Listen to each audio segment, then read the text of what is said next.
As we wrap up another season of the podcast, I want to take a moment to reflect on some of the incredible conversations that we've had over these last months. This season, we've explored what it really takes to succeed in the modern version of talent acquisition. We started to take a look at how recruiters can actually build and monetize their own LinkedIn brands before diving into realities of what recruitment's going to look like in the future. We've discussed the challenges of balancing that hands-on recruitment leadership style with a player coach element. We've had a look at how recruitment and talent has been impacted with fewer resources, perhaps more importantly, more demand. We've had a look at the AI boom, we've had a look at quality, and we've had a look at how the role or the whole function really is going to change over the next few years. If you've missed any of the episodes, here is a little sneak peek of what was installed. Some of the best TA leaders that I've worked with, the way that I learned from them was by doing it with them. There's this sort of intangible thing that you can't necessarily put your finger on as to how you do it. And if you try and explain that to somebody, they're not always going to get it. They're not always going to see that thing you do that helps you manage that candidate through a tricky process or through delays or through whatever it might be, or helps close that offer when they're on the fence between two different things, you know. So I think if you can jump in with your team and do some of these things with them, not only are you kind of helping on that role and helping the business need at that particular moment, but also through osmosis, through doing it with you, I think they'll learn a lot. So I call it the four legs of the stool. So whenever it comes down to workforce planning, headcount planning, and trying to make sure that we're going to hit our revenue targets and we're going to execute on our roadmap, talent is the number one priority. If that's true, which I would argue it is true, then you need to have recruiting in those meetings every week. Recruiting should actually be the one to bring everyone together. HR, finance, and the operating teams. So those four legs of the stool keep the stool from wobbling and making sure that they're all connected.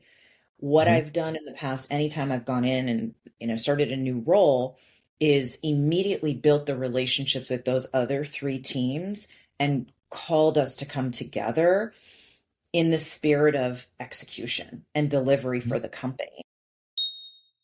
I had to see what worked for me. I had to experiment, and you look back on all the stuff that actually worked. You run your LinkedIn, your analytics through, ChatGPT. What worked for me? What's worked well? Look at my posts. Which ones have worked well?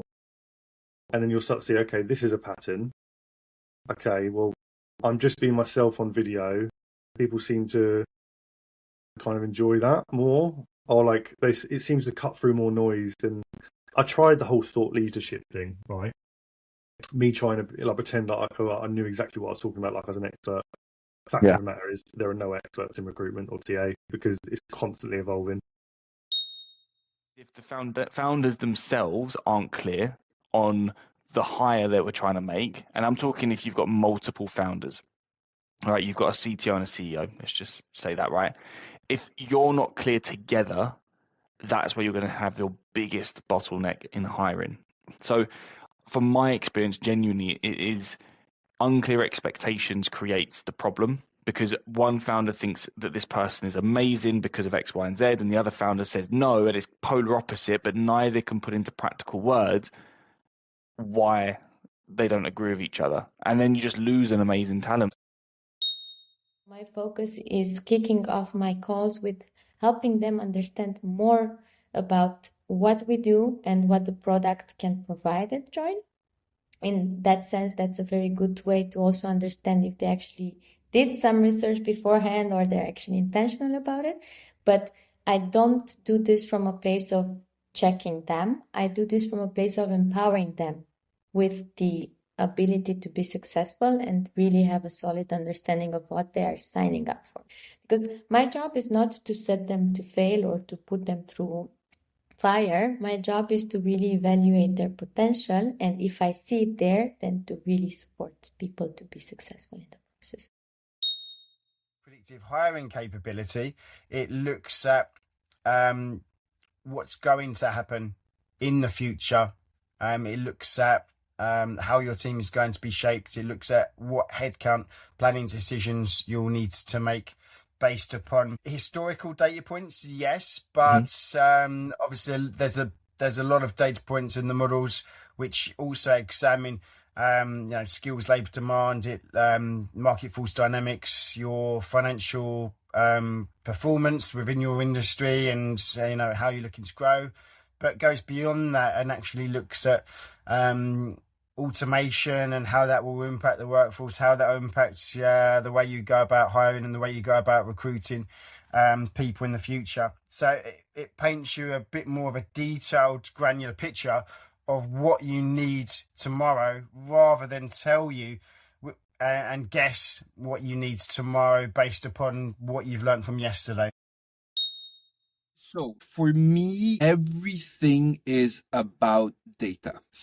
I don't look into operations anymore. Absolutely not.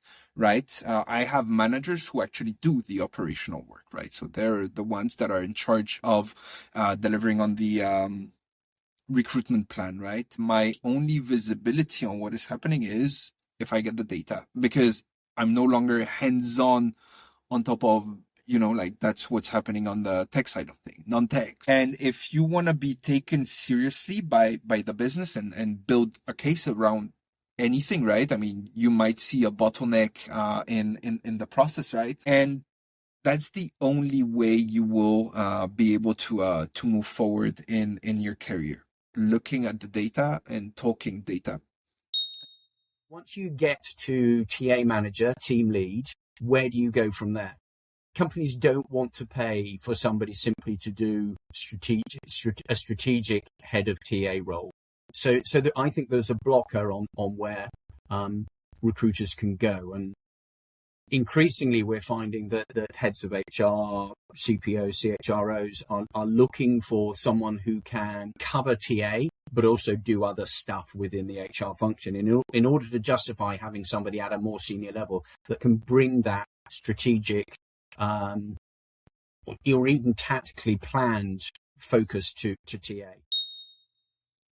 A massive, massive thank you to all of our guests for sharing their experiences, insights, lessons learned, and of course, every single person who has listened, subscribed, downloaded, and supported us throughout the whole season in whatever capacity. I genuinely hope these conversations have given you practical ideas, these fresh perspectives, and hopefully a renewed appreciation of the impact that you, as talent acquisition teams, have, not just on the businesses, but the individuals that you support along the way. So thank you for being part of the journey. We're going to take a short break before we get back into the next season. If you do want to be part of next season or upcoming, feel free to reach out to me on LinkedIn, via email. All the information is in the blurb of this episode.